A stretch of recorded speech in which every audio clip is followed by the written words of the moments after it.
Imaginez un homme qui, à l'âge de 15 ans, peignait déjà mieux que la plupart des maîtres établis de son époque.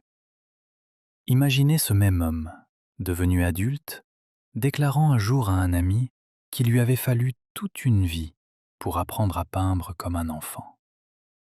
Cette phrase, prononcée avec un sourire moqueur, contient peut-être la clé d'une énigme qui hante encore aujourd'hui les historiens de l'art, les critiques, les biographes et tous ceux qui tentent de comprendre comment un seul homme a pu, à lui seul, transformer la manière dont l'humanité regarde les images. Pourquoi cet homme fascine-t-il encore autant, des décennies après sa mort?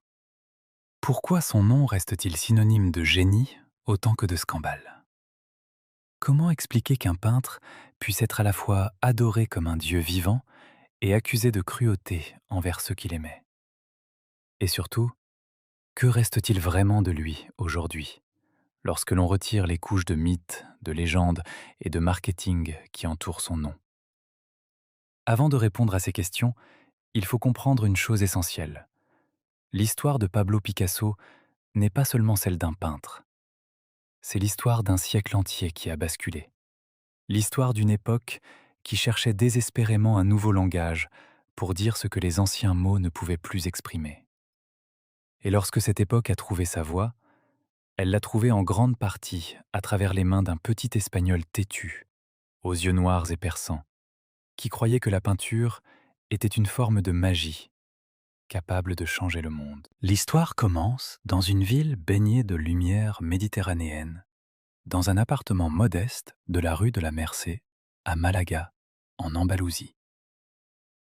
C'était le 25e jour du mois d'octobre de l'année 1881. Une nuit chaude, presque étouffante, où la mer toute proche envoyait par les fenêtres ouvertes un parfum de sel et d'algues séchées. Dans la chambre, une jeune femme nommée Maria Picasso Lopez luttait pour donner naissance à son premier enfant. Le bébé tarda à venir, et lorsqu'il sortit enfin, il sembla d'abord ne pas respirer. Les sages-femmes le crurent mort-né. L'oncle du nouveau-né, un médecin du nom de Salvador Ruiz, fumait un cigare dans la pièce voisine. Lorsqu'il vit l'enfant immobile, il s'approcha, lui souffla la fumée du tabac directement dans le visage, et l'enfant, surpris par cette agression sensorielle, se mit à hurler. Pablo Diego José Francisco de Paula Juan Nepomuceno María de los Remedios, Cipriano de la Santísima Trinidad Ruiz y Picasso venait de naître. Ce nom interminable, fait de saints et de patriarches, contenait déjà toute la lourdeur d'une tradition espagnole catholique dont l'enfant passerait sa vie entière à essayer de se libérer. Son père, José Ruiz y Blasco, était lui-même peintre. Un peintre académique, modeste, sans génie particulier, qui gagnait sa vie en enseignant le dessin à l'école des beaux-arts de la ville et en peignant des pigeons et des oiseaux pour décorer les salons bourgeois. Cet homme grand, élégant, aux manières un peu mélancoliques, allait jouer un rôle déterminant dans la formation de son fils. Car José rêvait, à travers Pablo, de devenir le grand artiste qu'il n'avait jamais réussi à être. L'enfant montra très tôt des dons extraordinaires. On raconte, et la légende est probablement vraie, que ses premiers mots ne furent pas « maman » ni « papa », mais « pids, pids », déformation du mot espagnol « lapis », qui signifie « crayon ». À 3 ans, il dessinait déjà avec une assurance qui troublait les visiteurs. À 7 ans, il pouvait copier les œuvres exposées dans la maison familiale avec une précision qui semblait surnaturelle. À 9 ans, il peignit son premier tableau achevé, un picador sur un cheval, dans un style si maîtrisé que beaucoup refusèrent d'abord de croire qu'un enfant pouvait l'avoir réalisé. La maison où grandissait Pablo n'était pas riche, mais elle était remplie d'images. Les murs étaient couverts de tableaux, les tables encombrées de croquis, les coins envahis par des piles de revues d'art. L'odeur de la térébenthine et de l'huile de lin imprégnait les rideaux, les vêtements, les cheveux même des habitants. Le petit Pablo grandissait dans cet univers comme un poisson dans l'eau. persuadé que peindre était l'activité la plus naturelle du monde, aussi évidente que respirer ou marcher. Mais cette enfance heureuse fut bientôt assombrie par une tragédie. En l'année 1884, un terrible tremblement de terre frappa la région de Malaga. La famille Ruiz-Picasso dut fuir leur maison en pleine nuit, Maria tenant Pablo serré contre sa poitrine, sous un châle, José portant ses pinceaux et quelques toiles qu'il refusait d'abandonner. Cette nuit de panique, où la terre tremblait et où les cris emplissaient l'air, marqua l'enfant pour toujours. Plus tard, beaucoup plus tard, lorsqu'il peindrait Guernica, certains critiques se demanderaient si ce souvenir d'enfance ne nourrissait pas, secrètement, sa vision de l'Apocalypse. Quelques années plus tard, en 1891, la famille déménagea dans la ville de La Corogne, sur la côte atlantique de la Galice. Pour le petit Pablo, habitué à la lumière dorée d'Andalousie, ce fut un choc. La Corogne était grise, humide, balayée par les pluies océaniques et les vents du nord. Le ciel y paraissait toujours bas, et les maisons, avec leurs façades vitrées qui reflétaient le ciel changeant, semblaient pleurer en permanence. C'est dans cette ville triste, à 10 ans, que Pablo connut un autre malheur. Sa petite sœur Conchita, âgée de 7 ans, tomba malade de la diphtérie. La maladie progressa rapidement, et bientôt, il devint clair que l'enfant allait mourir. Pablo, profondément attaché à sa sœur, fit alors un vœu silencieux. Il promit à Dieu, ou à la force mystérieuse qui gouvernait l'univers, qu'il abandonnerait la peinture si Conchita guérissait. Mais Conchita mourut tout de même, dans la nuit du 10 janvier 1895. Pablo en conçut un sentiment étrange, fait de soulagement et de culpabilité mêlés. Il fut soulagé que son vœu n'ait pas été entendu, car il n'aurait jamais pu cesser de peindre. Mais cette culpabilité, ce sentiment d'avoir en quelque sorte préféré son art à la vie de sa sœur, l'accompagnerait jusque dans sa vieillesse. Plusieurs mois après la mort de Conchita, la famille déménagea à nouveau, cette fois pour Barcelone. José venait d'obtenir un poste à l'école des beaux-arts de la ville, et c'est dans la capitale catalane que Pablo allait véritablement commencer sa carrière d'artiste. Barcelone, à cette époque, était une cité bouillonnante, en pleine transformation. Les architectes y construisaient des bâtiments aux formes étranges, inspirés de la nature et des rêves. Les cafés débordaient de poètes, de philosophes, d'anarchistes, de musiciens. L'air vibrait d'une énergie nouvelle, l'énergie d'une époque qui sentait que quelque chose d'immense était sur le point de se produire, sans encore savoir quoi. Pablo, à 14 ans, passa l'examen d'entrée de l'école des beaux-arts en un seul jour, alors que les candidats avaient normalement 1 mois pour réaliser les épreuves. Son père, en voyant le travail terminé en quelques heures, comprit quelque chose de bouleversant. On raconte qu'il rentra à la maison, posa ses propres pinceaux, sa palette, ses brosses, et déclara solennellement qu'il ne peindrait plus jamais. Son fils l'avait dépassé. Désormais, c'était à Pablo de porter le rêve familial. Cette scène, dont on ne sait si elle eut vraiment lieu telle qu'elle est racontée, contient pourtant une vérité profonde. José venait de comprendre que son fils n'était pas simplement doué. Il était possédé par quelque chose qui dépassait la technique, l'éducation, le travail. Il était habité par une force que personne ne pouvait expliquer. À l'âge de 16 ans, Pablo fut envoyé à Madrid pour étudier à l'Académie royale de San Fernando, l'institution la plus prestigieuse d'Espagne. Mais le jeune homme s'y ennuya rapidement. Les cours lui semblaient mornes, les professeurs limités, les modèles convenus. Il préférait passer ses journées au musée du Prado, à étudier les œuvres des grands maîtres espagnols, Velázquez, Goya, El Greco. Surtout El Greco, dont les figures allongées, les couleurs étranges, les compositions visionnaires fascinaient le jeune Pablo. Il y avait dans la peinture du maître crétois quelque chose qui ne ressemblait à rien d'autre, une sorte de feu intérieur qui consumait les corps et les faisait flotter dans une lumière surnaturelle. Pendant ses années de jeunesse, Pablo erra entre Madrid, Barcelone et la campagne catalane, cherchant son chemin. Il fréquentait un café célèbre de Barcelone, Els Quatre Gats, où se réunissaient les jeunes artistes et intellectuels de la ville. C'est là qu'il rencontra ses premiers vrais amis, des poètes, des peintres, des musiciens qui partageaient sa fringale d'absolu. Parmi eux, un jeune homme nommé Carles Casagemas, qui allait jouer un rôle tragique dans son existence. Mais Barcelone, malgré sa vitalité, restait pour Pablo une ville provinciale. Il sentait que son destin se trouvait ailleurs, dans la grande capitale qui, à cette époque, attirait tous les artistes ambitieux du monde entier. Il sentait qu'il devait aller à Paris. Au mois d'octobre de l'année 1900, à 19 ans, Pablo monta dans un train avec son ami Casagemas et partit pour la France. Ce voyage, qui dura plusieurs jours à travers les Pyrénées et la France méridionale, fut pour lui une révélation. Il découvrait des paysages, des langues, des manières d'être qui lui étaient totalement inconnues. Et lorsqu'il arriva enfin à Paris, dans la grisaille d'un automne pluvieux, il sut immédiatement qu'il avait trouvé sa ville.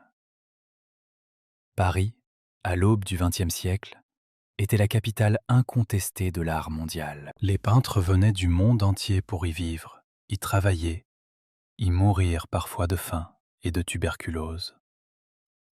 Le quartier de Montmartre, sur sa colline blanche, abritait une bohème internationale qui inventait, dans la misère et l'enthousiasme, les formes nouvelles de l'art moderne. Les ateliers se succédaient dans des bâtiments délabrés, les modèles posaient pour quelques sous, les marchands d'art rusés repéraient les jeunes talents et achetaient leurs œuvres pour des prix dérisoires. Pablo et Casagemas s'installèrent dans un atelier minuscule du quartier. Ils dormaient à tour de rôle, l'un travaillant pendant que l'autre se reposait, car ils n'avaient qu'un seul lit. L'hiver, le froid était si intense qu'ils brûlaient parfois leurs propres dessins pour se réchauffer. Mais cette pauvreté, loin de les décourager, les exaltait.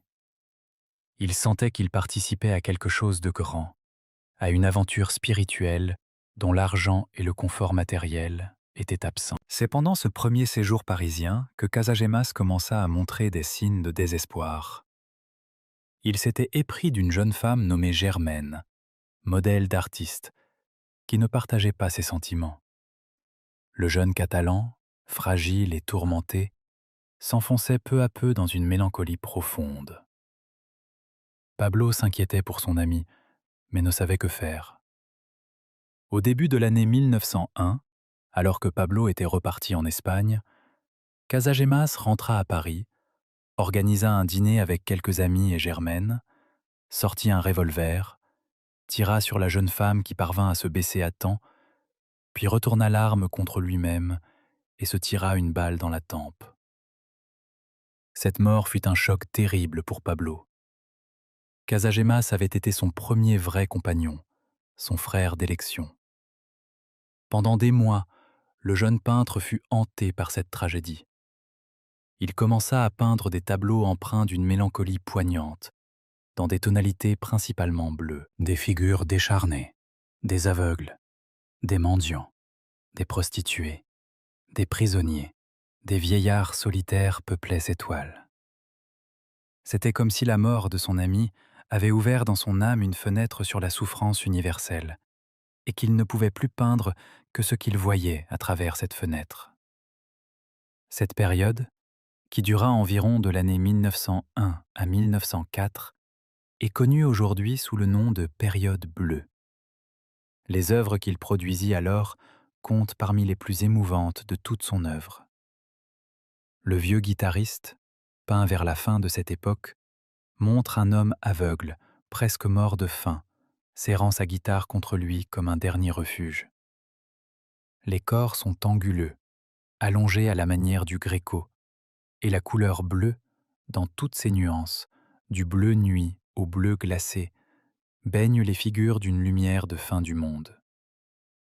Pourtant, ces tableaux ne se vendaient pas. Le public, les critiques, les marchands trouvaient cette peinture trop sombre, trop déprimante.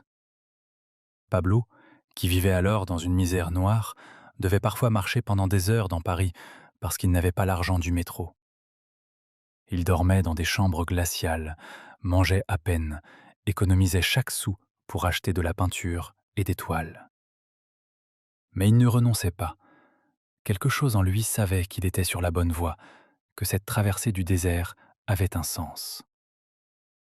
Au cours de l'année 1904, Pablo s'installa définitivement à Paris, dans un atelier d'un immeuble surnommé le Bateau Lavoir, situé sur la butte Montmartre. Le bâtiment, en bois, ressemblait effectivement à une vieille péniche échouée sur la colline. Les murs étaient si fins qu'on entendait tout chez les voisins. L'eau coulait au robinet du couloir commun. L'hiver, on grelottait. L'été, on étouffait. Mais c'était dans cette ruche d'artistes que se préparait la révolution la plus importante de l'art moderne. C'est au Bateau Lavoir que Pablo rencontra une jeune femme qui allait devenir sa première grande passion adulte, Fernande Olivier. Elle avait 23 ans, des cheveux roux flamboyants, des yeux verts, un corps voluptueux. Elle posait pour des artistes, vivait de petits travaux, fréquentait la bohème de Montmartre. Sa rencontre avec Pablo, en 1904, transforma immédiatement sa peinture. Les bleus mélancoliques cédèrent la place à des roses tendres, des terracottas chaudes, des couleurs de chair et de soleil. La période rose venait de commencer. Pendant cette époque, Pablo peignit principalement des saltimbanques, des arlequins, des acrobates, des familles de cirque errant dans des paysages désertiques. Ces figures, habillées de costumes colorés, dégageaient pourtant encore une mélancolie discrète, comme si le bonheur retrouvé restait fragile, menacé. La famille de saltimbanques, l'un des chefs-d'œuvre de cette période, montre 5 personnages debout dans un paysage vide, regardant chacun dans une direction différente, étrangement isolés malgré leur proximité physique. Mais Pablo ne se contentait jamais d'un style. Il cherchait toujours plus loin, toujours autre chose. Au cours de l'année 1906, il passa l'été dans un petit village des Pyrénées catalanes nommé Gossol. Ce séjour, dans la lumière intense de la haute montagne, parmi les paysans austères et les bergers silencieux, marqua une nouvelle transformation de son art. Les figures devinrent plus massives, plus sculpturales, comme taillées dans la pierre. Les visages perdirent leur expression individuelle pour acquérir quelque chose d'archaïque, d'éternel. À son retour à Paris, à l'automne, il commença à travailler sur un portrait de l'écrivaine américaine Gertrude Stein, qui vivait alors dans la capitale française avec son frère Léo et qui était devenue une amie et une collectionneuse importante de son œuvre. Il fit poser Gertrude des dizaines de fois. Puis, il effaça brusquement le visage qu'il avait peint, déclarant qu'il ne pouvait plus la voir. Plusieurs mois plus tard, sans la revoir, il termina le tableau en peignant un visage étrange, presque masqué, aux traits simplifiés, inspiré de la sculpture ibérique antique. Lorsque Gertrude lui fit remarquer qu'elle ne ressemblait pas à cela, Pablo répondit, célèbre désormais, qu'elle finirait par lui ressembler. Cette anecdote, anodine en apparence, révèle quelque chose d'essentiel. Pablo ne peignait plus ce qu'il voyait, mais ce qu'il savait. Il imposait à la réalité sa propre vision, sa propre vérité. Et il était convaincu que la réalité, à terme, finirait par se conformer à son art, et non l'inverse. C'est dans cet état d'esprit qu'il commença, à la fin de l'année 1906, le tableau qui allait changer le cours de l'art occidental. Les Demoiselles d'Avignon. Une toile énorme, presque carrée, mesurant 2 mètres et 44 centimètres sur 2 mètres et 35. 5 femmes nues, se tenant debout dans une sorte de bordel, fixant le spectateur d'un regard frontal et inquiétant. Les corps anguleux, brisés, fragmentés. Les visages, pour 2 d'entre eux, ressemblaient à des masques africains, avec leurs traits géométriques et leurs yeux décentrés. Pablo travailla sur ce tableau pendant des mois, dans le secret le plus absolu. Il accumulait les esquisses, les études, les variations. Il visita le musée du Trocadéro, où étaient exposées des sculptures d'Afrique et d'Océanie, et il fut bouleversé par la puissance brute de ces objets. Il y vit, comme il le dirait plus tard, des objets magiques, faits pour conjurer les peurs et les démons. Et il comprit que la peinture, pour retrouver sa force originelle, devait elle aussi redevenir magique, c'est-à-dire dangereuse, troublante, inquiétante. Lorsqu'il dévoila enfin la toile à ses amis, au début de l'année 1907, la réaction fut presque unanime. La consternation. Le critique d'art Félix Fénéon conseilla à Pablo de se consacrer plutôt à la caricature.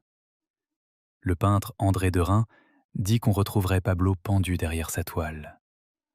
Le grand Henri Matisse, qui était alors le chef de file de l'avant-garde parisienne, fut furieux et accusa Pablo de vouloir ridiculiser le mouvement moderne. Même Gertrude, qui pourtant l'aimait et l'admirait, resta longtemps silencieuse devant le tableau. Seul un jeune peintre français, Georges Braque, vit immédiatement l'importance de ce que Pablo venait de faire. Braque dit à Pablo qu'il avait l'impression qu'on lui avait fait avaler de l'étoupe et obligé à boire du pétrole pour cracher du feu. Mais quelques semaines plus tard, il commença à peindre lui-même dans un style nouveau, en collaboration directe avec Pablo. Pendant les années qui suivirent, les 2 hommes allaient travailler en symbiose, s'enseignant mutuellement, copiant parfois leurs idées, signant à peine leurs toiles tant elles se ressemblaient. Pablo dirait plus tard qu'ils étaient comme 2 alpinistes encordés, escaladant ensemble une montagne inconnue. Cette montagne, c'était le cubisme.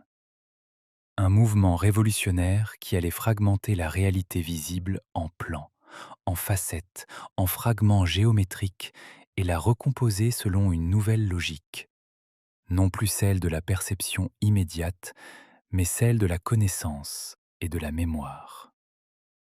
Le nom même de cubisme fut donné par dérision, par un critique qui se moquait de Braque en disant qu'il peignait avec des petits cubes. Mais le surnom resta, et il désignait désormais l'aventure intellectuelle la plus audacieuse de l'art moderne.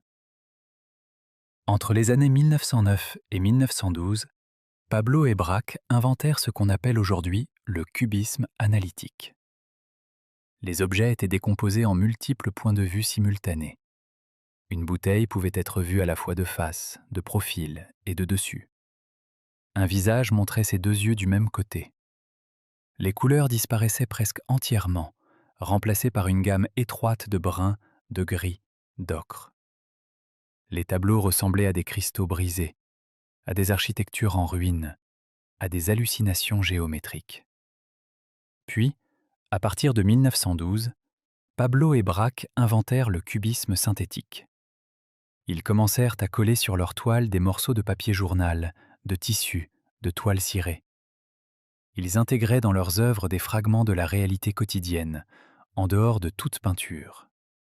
Le collage était né. Cette innovation, en apparence simple, allait avoir des conséquences immenses dans tout l'art du XXe siècle, du dadaïsme au pop art, de l'art conceptuel aux installations contemporaines.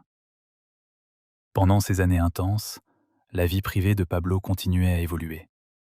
Sa relation avec Fernande s'était dégradée, et il s'est pris d'une autre femme, Eva Guel, plus discrète, plus délicate. Mais Eva tomba malade de la tuberculose et mourut au cours de l'année 1915, en pleine guerre mondiale. Cette mort plongea Pablo dans un nouveau chagrin. Il écrivit à Gertrude Stein qu'il aimait tant Eva, et qu'il faudrait écrire cela sur ses tableaux. La guerre de 1914 à 1918 fut pour Pablo une période étrange. Étant espagnol, et donc citoyen d'un pays neutre, il ne fut pas mobilisé. Mais ses amis français, eux, partirent au front. Apollinaire, le poète qui avait été le héros du cubisme, fut blessé à la tête par un éclat d'obus en 1916 et ne se remit jamais vraiment de cette blessure. Braque fut également blessé et faillit mourir. Pablo se retrouva seul à Paris, dans une ville vidée de ses jeunes hommes, et travailla obstinément, comme protégé par une bulle invisible. C'est pendant ces années sombres qu'il rencontra le compositeur russe Igor Stravinsky, le poète Jean Cocteau et l'impresario Sergueï Diaghilev, fondateur des ballets russes. Diaghilev lui proposa de concevoir les costumes et les décors d'un ballet, Parade, créé sur une musique d'Éric Satie et un livret de Cocteau. Pablo accepta et partit avec la troupe pour Rome au début de l'année 1917. Ce voyage en Italie marqua une nouvelle transformation de son art. Devant les ruines romaines, les fresques de Pompéi, les peintures de la Renaissance, il sentit le besoin d'un retour à des formes plus classiques. C'est aussi à Rome, parmi les danseurs des ballets russes, qu'il rencontra une jeune ballerine nommée Olga Koklova. Elle était la fille d'un colonel de l'armée impériale russe, élevée dans les conventions strictes de la haute société tsariste. Elle avait 26 ans, des manières douces, une beauté un peu fragile. Pablo en tomba immédiatement amoureux. Lorsqu'il demanda sa main, le père d'Olga aurait répondu, dit-on, qu'il fallait qu'il devienne célèbre avant. Pablo se mit à rire, car il savait déjà qu'il était sur le point de devenir l'un des hommes les plus connus de son siècle. Le mariage eut lieu à Paris, en l'année 1918, à l'église russe de la rue Daru. Les témoins étaient Cocteau, Apollinaire et Max Jacob, l'écrivain juif breton qui avait été l'un des plus anciens amis de Pablo. Apollinaire mourut quelques mois après, en novembre 1918, emporté par la grippe espagnole, 2 jours avant l'armistice. Sa mort marqua la fin d'une époque pour Pablo. La bohème héroïque de Montmartre, la jeunesse misérable et flamboyante, tout cela appartenait désormais au passé. Avec Olga, Pablo entra dans une nouvelle vie. Ils s'installèrent dans un grand appartement de la rue La Boétie, dans un quartier bourgeois de Paris. Olga voulait recevoir, organiser des dîners, fréquenter le monde. Pablo, qui n'avait connu jusque-là que la pauvreté et l'atelier, se laissa porter par cette nouvelle existence. Il acheta des costumes élégants, fréquenta les théâtres, les restaurants à la mode. Il prit l'habitude de signer ses tableaux d'un seul nom désormais, Picasso. Le double nom espagnol, Ruiz y Picasso, était abandonné. En l'année 1921, Olga donna naissance à leur fils, Paolo. Pablo, à 40 ans, devenait père pour la première fois. Cette paternité l'émut profondément. Il peignit son fils dans toutes les positions, déguisé en arlequin, en Pierrot, en torero. Ces tableaux d'enfance, dans un style néoclassique apaisé, rencontrèrent un grand succès auprès du public et des marchands. La période classique de Picasso, comme on l'appelle parfois, dura de 1918 à environ 1925. Mais cette stabilité bourgeoise ne pouvait pas durer. Pablo n'était pas fait pour la vie réglée, les dîners en ville, les conversations mondaines. Il commença à étouffer dans cet univers feutré et à mépriser secrètement Olga, qu'il trouvait conventionnelle, possessive, jalouse. Sa peinture, à partir du milieu des années 1920, refléta cette tension intime. Il commença à déformer violemment les visages, à peindre des figures monstrueuses, des femmes aux traits féroces, à représenter le couple comme un combat ou une dévoration mutuelle. C'est à ce moment précis, au début de l'année 1927, que se produisit la rencontre qui allait bouleverser à nouveau sa vie. Un jour de janvier, devant les Galeries Lafayette à Paris, Pablo aperçut une jeune fille blonde, aux yeux bleu-vert, à la silhouette athlétique. Elle avait 17 ans à peine. Il l'aborda en lui disant, avec son accent espagnol traînant, qu'il avait envie de faire son portrait, qu'il sentait qu'ensemble, ils feraient de grandes choses et qu'il était Picasso. La jeune fille s'appelait Marie-Thérèse Walter. Elle ne savait absolument pas qui était Picasso. Elle ne s'intéressait pas à l'art moderne. Mais elle accepta de le revoir. Pendant plusieurs années, Pablo entretint avec Marie-Thérèse une liaison absolument secrète. Olga ne savait rien. Le monde ne savait rien. Pablo voyait la jeune fille dans des hôtels, lui louait des appartements discrets, lui offrait des cadeaux modestes pour ne pas attirer l'attention. Et pendant ce temps, sa peinture se métamorphosait. Marie-Thérèse, avec ses formes pleines, son visage doux, sa sensualité tranquille, devint l'inspiration d'une véritable explosion créative. Les couleurs revinrent, vives, voluptueuses. Les figures s'arrondirent, devinrent musicales. Le tableau Le Rêve, peint en 1932, montre Marie-Thérèse endormie, le visage doublé comme par une pensée intime, dans une harmonie de pourpre, de jaune, de vert. Mais cette vie double finit par être découverte. Olga, en fouillant dans les affaires de Pablo, comprit l'existence de la jeune femme. Et lorsqu'en l'année 1935, Marie-Thérèse tomba enceinte, le scandale devint inévitable. Pablo et Olga se séparèrent. Mais ils ne divorcèrent jamais, parce que la loi française aurait obligé Pablo à partager avec elle la moitié de sa fortune, qui commençait à être considérable.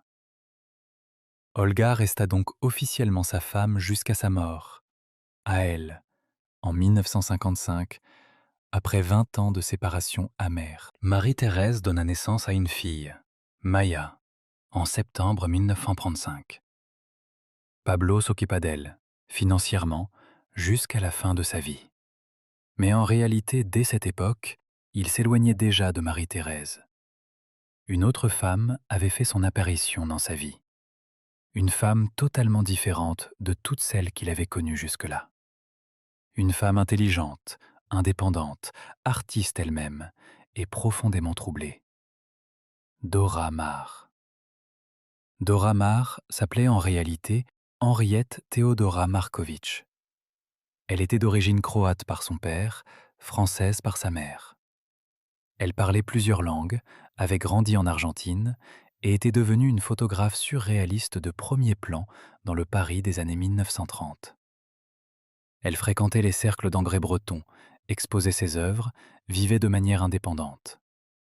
Elle avait 29 ans lorsqu'elle rencontra Pablo en 1936. Lui en avait 54. La rencontre eut lieu, dit-on, dans un café parisien, le café des Deux Magots. Dora était assise à une table, jouant avec un canif sur la surface d'un gant, plantant la lame entre ses doigts écartés. Elle se piquait parfois, et le sang tachait le gant blanc. Pablo, fasciné, lui demanda si elle pouvait lui donner ce gant. Elle accepta. Il le garda jusqu'à la fin de sa vie. Cette scène contient déjà tout ce qui allait suivre. Dora était une femme fragile, traversée par une tension intérieure visible, et Pablo allait tirer de cette intensité une partie considérable de son inspiration. Car les années 30 n'étaient pas seulement des années de passion privée pour Pablo, elles étaient aussi des années d'effondrement collectif. En Allemagne, Hitler avait pris le pouvoir au début de 1933.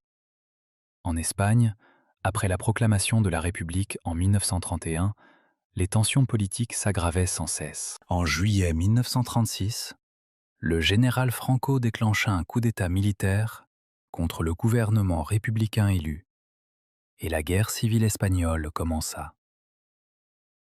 Pablo, qui vivait à Paris depuis des décennies, fut profondément ébranlé par cette guerre. Pour la première fois de sa vie, il prit position politiquement de manière publique. Il accepta une nomination honorifique comme directeur du musée du Prado par le gouvernement républicain, bien qu'il ne pût jamais y exercer ses fonctions. Il dessina une série de gravures, intitulées Songes et mensonges de Franco, où le dictateur était représenté en monstre grotesque, vomissant ses mensonges. Et il commença à attendre, en restant à Paris, le moment où il pourrait dire quelque chose d'essentiel sur cette guerre. Ce moment vint au printemps 1937. Le 26 avril de cette année, des avions allemands de la Légion Condor, alliés des nationalistes espagnols, bombardèrent la ville basque de Guernica, qui était un jour de marché. Plusieurs heures de raids successifs détruisirent presque entièrement la ville et tuèrent des centaines de civils. Ce ne fut pas le premier bombardement aérien contre une population civile, mais Guernica devint l'un des symboles les plus puissants de cette terreur nouvelle qui allait s'abattre sur le monde quelques années plus tard. Pablo, en lisant les journaux à Paris, comprit immédiatement ce qui s'était passé. Il avait reçu une commande du gouvernement républicain espagnol pour peindre une grande toile destinée au pavillon espagnol de l'Exposition internationale de Paris. Jusque-là, il n'avait pas su quel sujet choisir. Maintenant, il savait. En quelques semaines, il peignit Guernica, une toile gigantesque, longue de près de 8 mètres, large de plus de 3 mètres et demi. Le tableau ne montre pas Guernica directement. On n'y voit ni la ville, ni les avions, ni les explosions. On y voit, en noir, blanc et gris, dans un espace ambigu qui pourrait être un intérieur ou un extérieur, des figures hurlantes. Une mère tenant son enfant mort. Un soldat tombé, le corps brisé, tenant encore une épée cassée. Un cheval blessé, hennissant de douleur. Un taureau, debout, immobile, dont le regard est ailleurs. Une femme qui surgit d'une fenêtre, brandissant une lampe à pétrole. Au centre, une lumière électrique en forme d'œil ou de soleil, illuminant la scène. Dora Maar fut présente pendant toute la création du tableau. Elle photographia Pablo travaillant, jour après jour. Selon certains témoignages, elle aurait même participé très ponctuellement à certains détails matériels autour de la toile. Et lorsque le tableau fut terminé, elle réalisa une série de photographies qui demeurent les seules traces visuelles du processus créatif. Sans elle, nous ne saurions pratiquement rien de la genèse de cette œuvre. Guernica fut exposé à Paris en juillet 1937. La réaction initiale fut mitigée. Certains critiques jugèrent l'œuvre trop hermétique, trop peu lisible pour servir une cause politique. Mais avec le temps, le tableau s'imposa comme l'une des images les plus puissantes du XXe siècle. Une icône de la dénonciation de la guerre, de la barbarie moderne, de la souffrance des innocents. On raconte qu'un officier allemand, visitant l'atelier de Pablo pendant l'occupation de Paris, regarda une reproduction de Guernica accrochée au mur et demanda « C'est vous qui avez fait cela ?» Pablo aurait répondu « Non, c'est vous. » L'occupation de Paris par les Allemands, à partir de juin 1940, fut pour Pablo une période d'enfermement. Il refusa de quitter la ville. Il refusa également de voir ses œuvres exposées. Il vivait dans son atelier de la rue des Grands Augustins, dans le 6e arrondissement, où il avait peint Guernica. Les Allemands le surveillaient, mais ne l'arrêtèrent pas, par crainte du scandale international. Plusieurs fois, des officiers nazis vinrent visiter son atelier, par curiosité morbide. Pablo les recevait avec une politesse glaciale, leur offrait des cartes postales représentant Guernica et les laissait partir sans rien dire de plus. Pendant ces années de guerre, Pablo continuait à peindre. Il peignait des natures mortes étranges, où les objets quotidiens, des bols, des pichets, des bougies, des têtes de moutons, prenaient une présence menaçante. Il peignait des portraits de femmes, au visage déformé par la peur. Et il vivait avec Dora, qui sombrait progressivement dans une grave dépression. Pablo lui-même la maltraitait psychologiquement, alternant tendresse et cruauté, fidélité et infidélité. Dora connut après leur rupture une crise profonde et fut suivie par Jacques Lacan. Leur relation avec Pablo, faite d'admiration, de dépendance et de violence psychologique, pesa lourdement sur elle. Avant même cette rupture, en effet, Pablo avait rencontré une autre femme. Au mois de mai 1943, dans un restaurant parisien, il avait fait la connaissance d'une jeune peintre nommée Françoise Gillot. Elle avait 21 ans. Pablo en avait 61. Elle était belle, intelligente, indépendante, elle aussi. Elle voulait être peintre, et le rencontrer était pour elle un événement extraordinaire. Mais elle n'était pas naïve. Elle avait lu, observé, réfléchi. Et elle savait, en se laissant entraîner dans une liaison avec Pablo, qu'elle s'engageait dans une aventure dangereuse. La relation entre Pablo et Françoise dura environ 10 ans. Ils s'installèrent ensemble dans le sud de la France après la guerre, principalement dans la ville de Vallauris, sur la Côte d'Azur. C'est là que Pablo découvrit la céramique et qu'il créa, dans les années 1950, des centaines de pièces de poterie, plats, cruches, vases, statuettes, d'une inventivité débordante. Il transformait les ateliers de poterie locaux en lieux d'expérimentation artistique permanente. Vallauris, qui était jusque-là un petit village artisanal, devint grâce à lui un haut lieu de la création contemporaine. Avec Françoise, Pablo eut 2 enfants. Un fils, Claude, né en 1947, une fille, Paloma, née en 1949. Le prénom Paloma, qui signifie colombe en espagnol, fut choisi en référence à la célèbre lithographie que Pablo avait dessinée en 1949 pour le Congrès mondial des partisans de la paix à Paris. Cette colombe, simple silhouette blanche sur fond uni, devint l'un des symboles les plus reproduits de l'après-guerre, l'emblème universel de l'aspiration à la paix. Car Pablo, à cette époque, avait adhéré au Parti communiste français. Il l'avait fait en octobre 1944, dès la libération de Paris.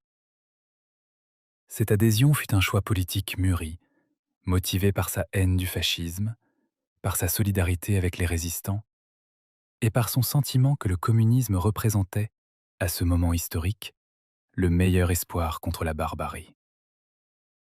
Mais cette adhésion fut aussi controversée. Pablo restait en réalité un artiste profondément individualiste, dont l'œuvre était totalement étrangère au canon du réalisme socialiste prôné par Moscou.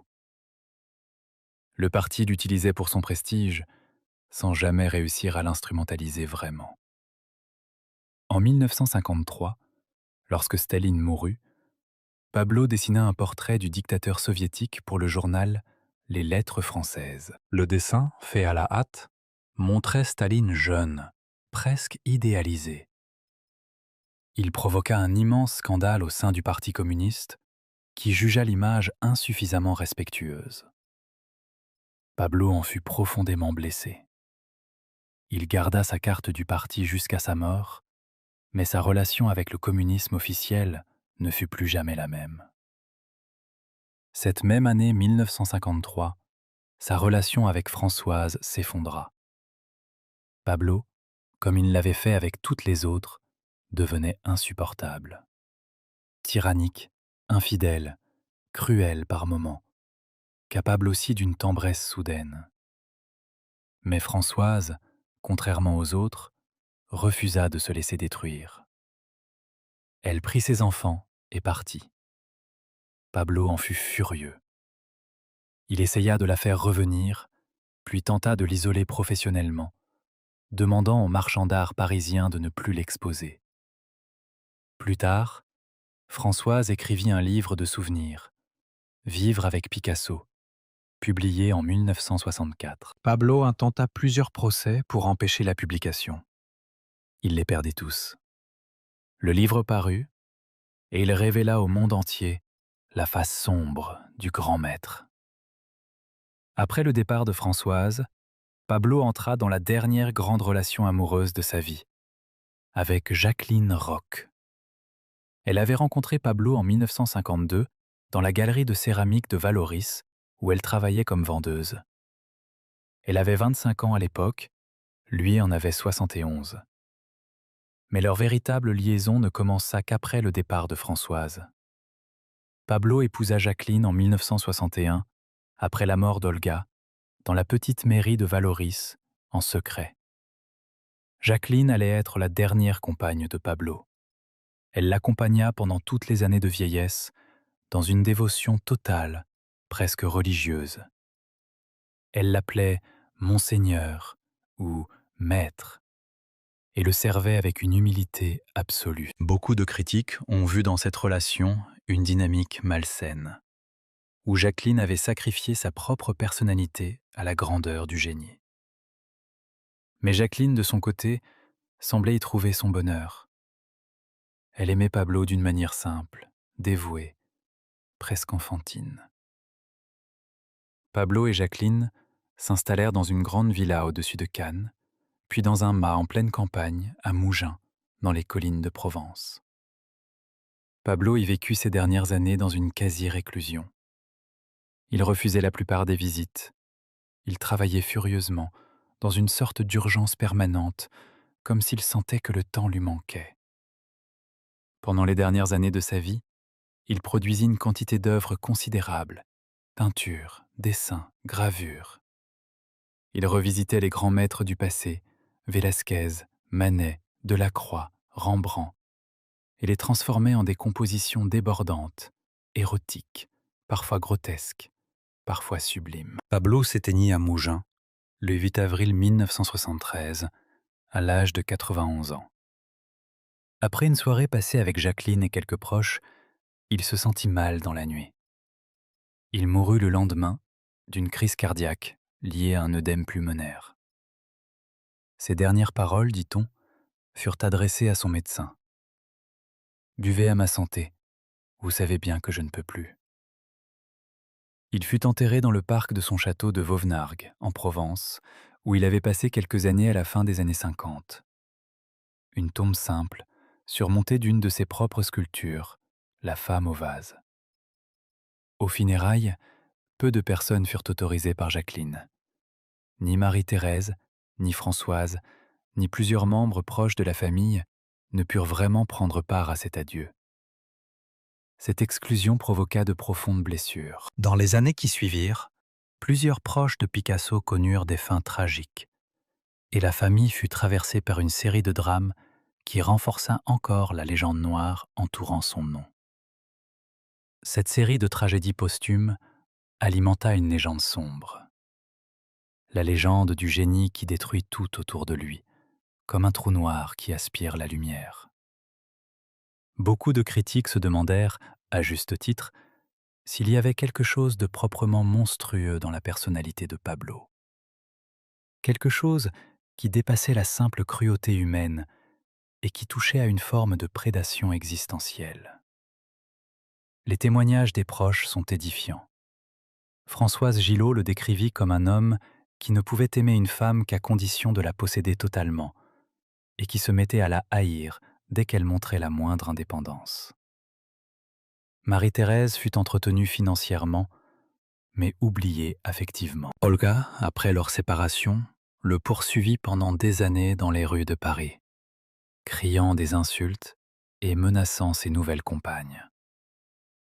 Dora Maar finit ses jours dans une réclusion mystique, peignant des paysages austères et écrivant des poèmes désespérés, en se déclarant fiancée du Christ. Quant à ses enfants, leur sort fut également difficile. Maya, fille de Marie-Thérèse, ainsi que Claude et Paloma, enfants de Françoise, durent longtemps porter le poids d'une filiation complexe, prise entre reconnaissance intime, conflits familiaux et enjeux d'héritage. Tous portèrent toute leur vie le poids d'un nom écrasant, le nom de Picasso, qui était à la fois un cadeau et une malédiction. Mais peut-on réduire Pablo à cette dimension privée? Peut-on le juger uniquement à l'aune de ses relations humaines? Cette question en elle-même contient un piège. Car si l'on jugeait tous les grands artistes selon ce critère, beaucoup d'entre eux ne supporteraient pas l'examen. Le génie, semble-t-il, a souvent ses zones d'ombre, Ses cruautés, ses indifférences. Ce qui ne les justifie pas, mais qui pose une question plus profonde sur la nature même de la création artistique. Pablo, en tout cas, ne s'est jamais considéré lui-même comme un homme bon. Il avait, sur sa propre personnalité, une lucidité froide. Il disait parfois, en plaisantant, que les femmes étaient des machines à souffrir. Il disait également, avec un mélange d'amusement et de gravité, qu'il n'y avait dans son cœur qu'une seule chose qui comptait, et que cette chose était la peinture, et que tout le reste, les amis, les amours, les enfants, les engagements politiques, tout cela n'était que des prétextes, des alibis, des distractions. Cette froideur fondamentale, cette monomanie absolue de l'art, est sans doute la clé de son génie.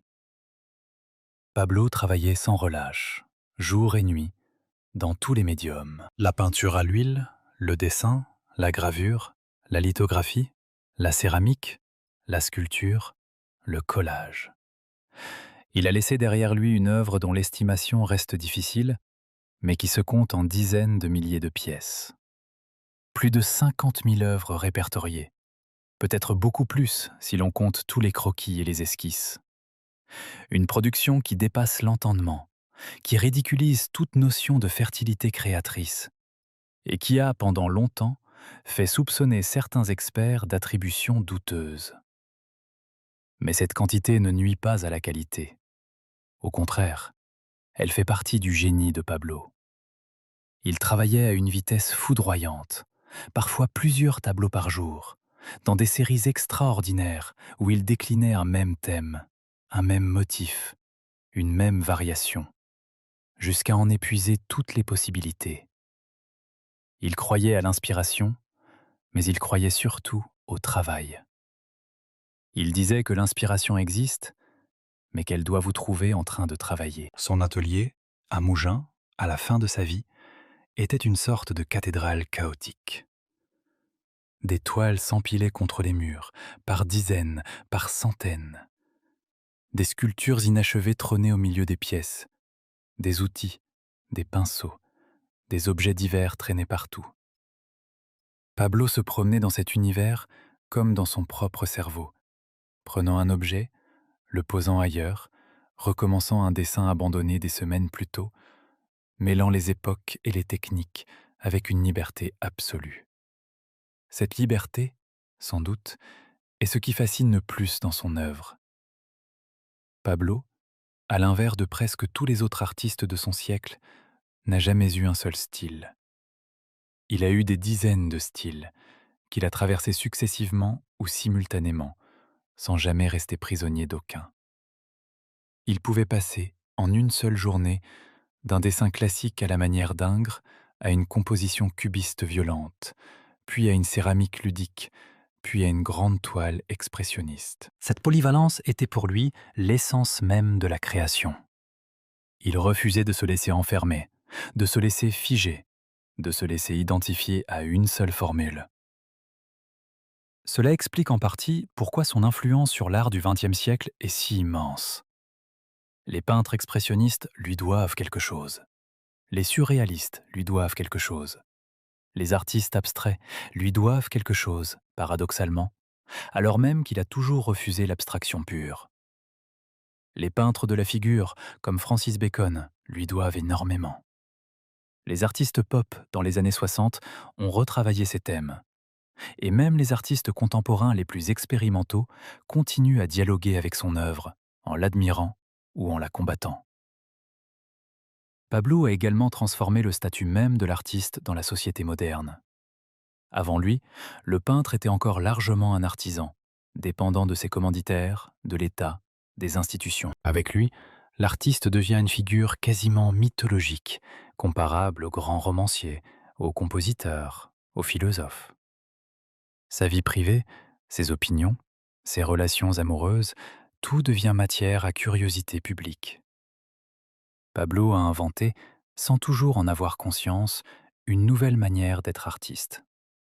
Une manière où l'œuvre et la vie ne forment plus qu'un seul phénomène, indissociable. Cette dimension médiatique, qu'il maîtrisait avec un sens étonnant, fit sa fortune. Pablo devint, de son vivant, l'un des artistes les plus riches de l'histoire.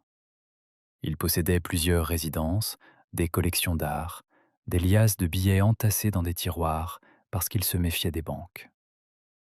À sa mort, sa fortune fut estimée à des sommes colossales et le partage de sa succession dura des années. L'État français, en compensation des droits de succession, accepta de recevoir un nombre considérable d'œuvres qui formèrent le noyau du musée Picasso de Paris, ouvert en 1985 dans l'hôtel Salé du Marais. Aujourd'hui, plus d'un demi-siècle après sa mort, Pablo demeure l'un des artistes les plus exposés, les plus reproduits, les plus étudiés du monde. Ses tableaux atteignent dans les ventes aux enchères des prix vertigineux. Le garçon à la pipe, peint en 1905, fut vendu en 2004 pour un peu plus de 104 millions de dollars. Les femmes d'Alger, version haut, peinte en 1955, fut vendue en 2015 pour environ 179 millions de dollars. Ces sommes, qui semblent absurdes, témoignent du statut presque sacré qu'a acquis son nom dans le marché de l'art global. Mais au-delà de la question financière, qu'est-ce qui fait que Pablo continue à fasciner? Pourquoi l'humanité du XXIe siècle a-t-elle encore besoin de lui? Ces questions appellent des réponses complexes. D'abord, il y a la révolution formelle qu'il a accomplie. En libérant la peinture de l'obligation de ressembler à la réalité visible, il a ouvert pour tous les artistes ultérieurs un espace de liberté immense.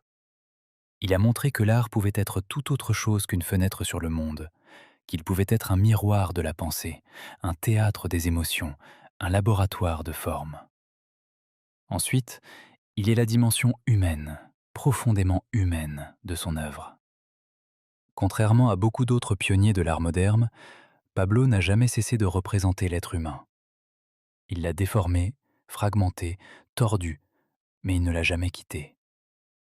Ses tableaux parlent toujours d'amour, de désir, de peur, de souffrance, de mort, de joie. Il parle de ce que c'est que d'être un homme ou une femme dans le monde, avec un corps qui change, un visage qui vieillit, des passions qui s'éveillent et s'éteignent.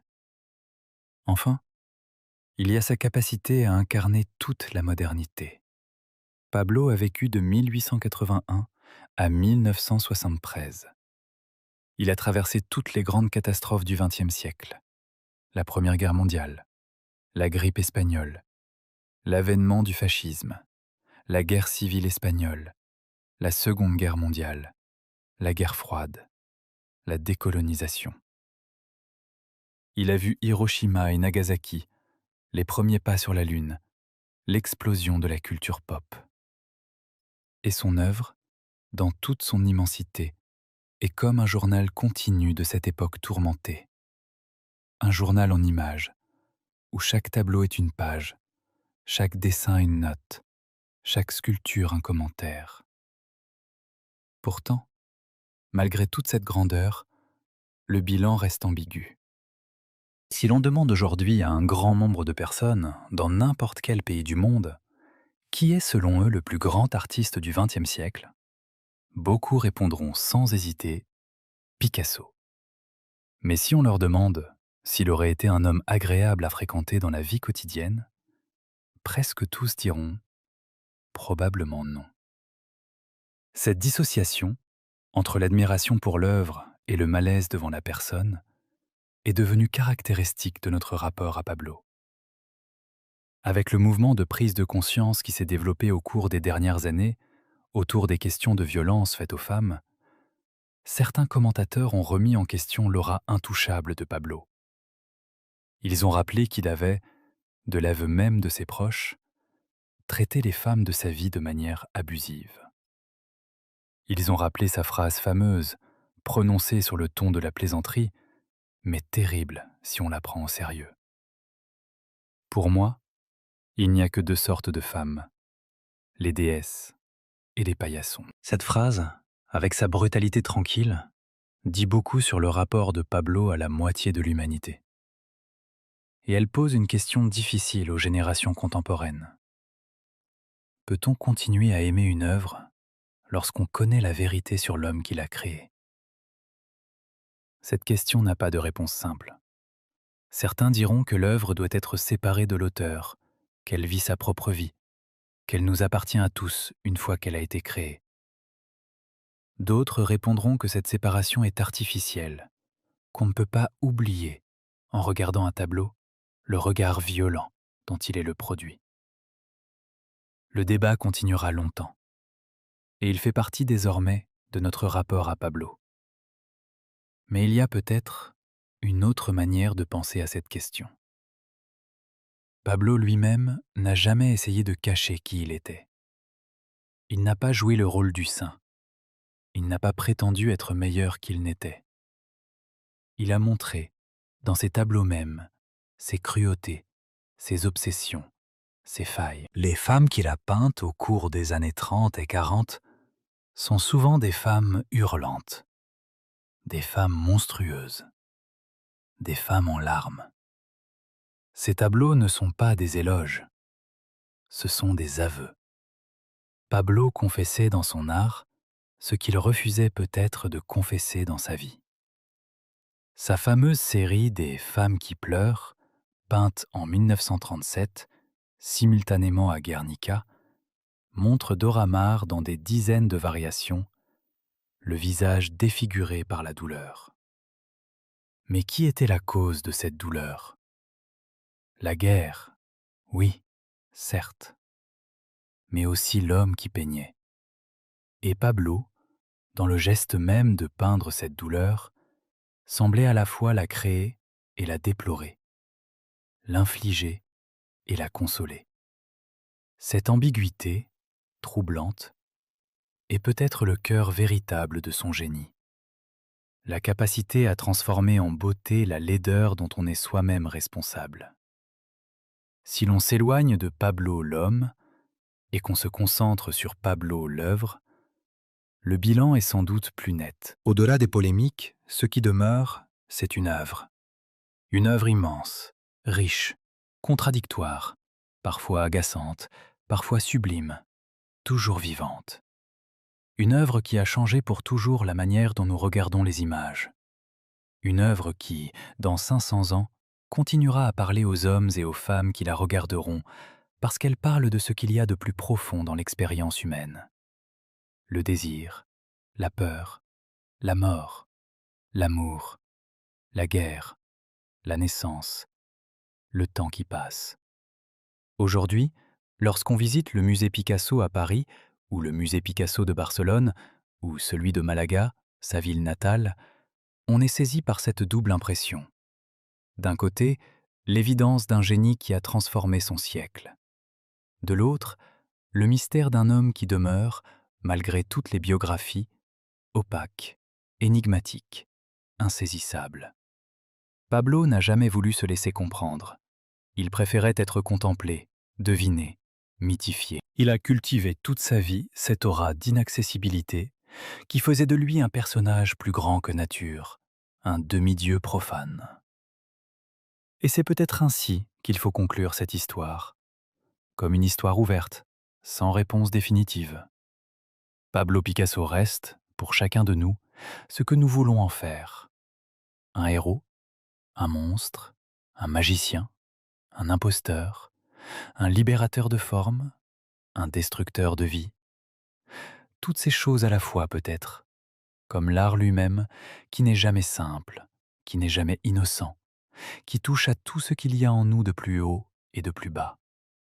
Lorsqu'on regarde aujourd'hui une photographie de Pablo, prise vers la fin de sa vie, on voit un vieil homme en short, torse nu, les yeux noirs encore brillants, le crâne presque chauve.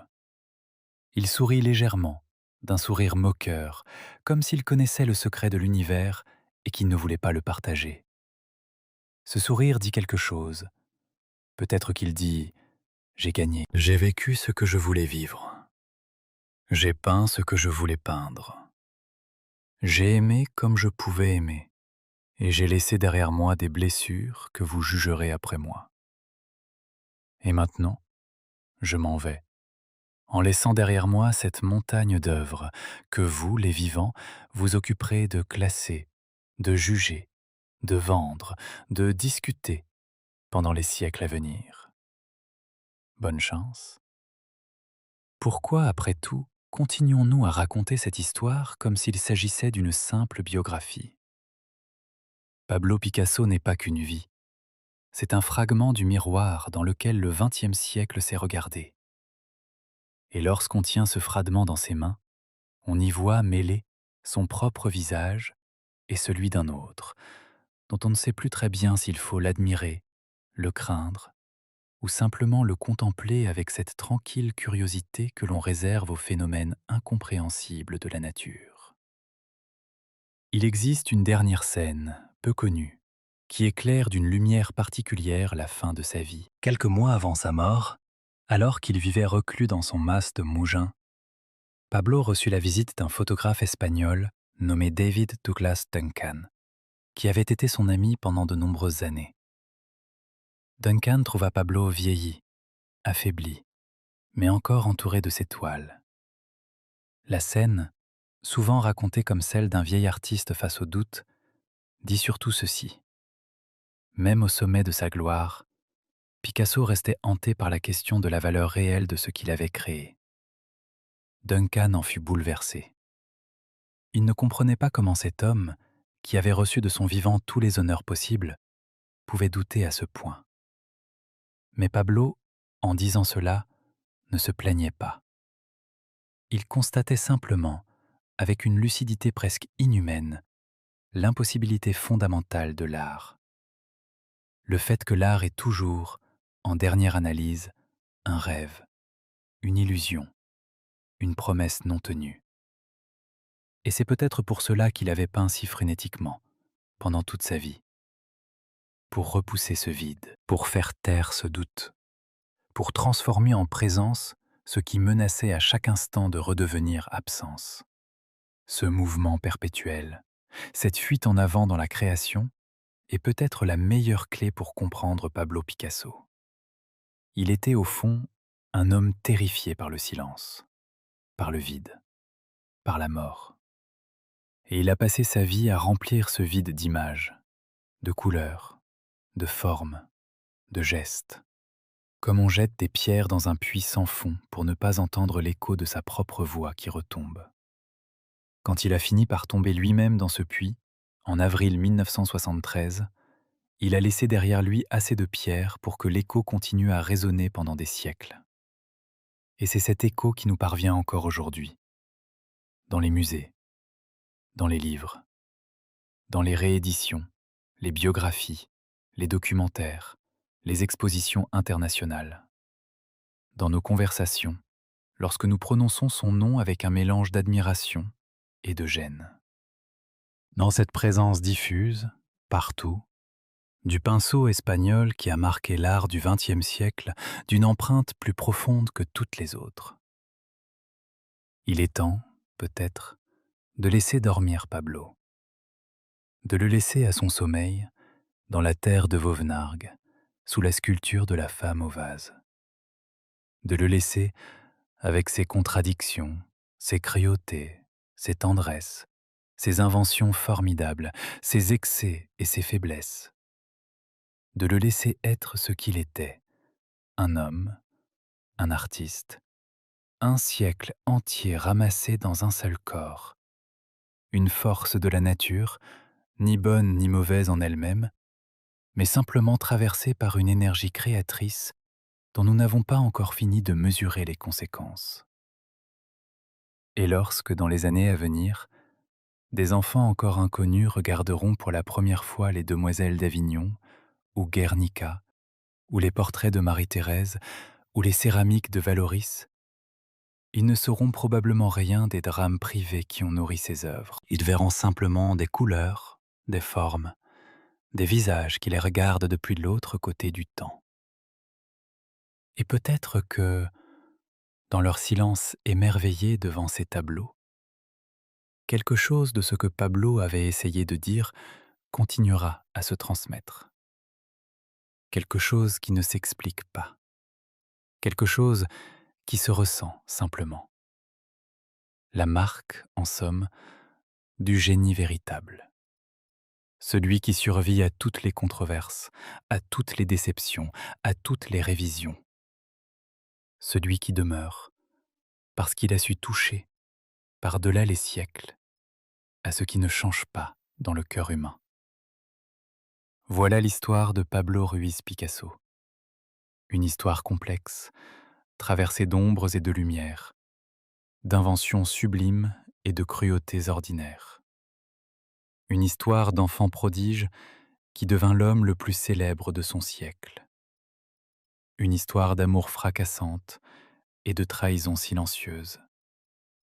Une histoire de pauvreté héroïque transformée en richesse colossale. Une histoire d'engagement politique sincère et d'ambiguïté morale profonde.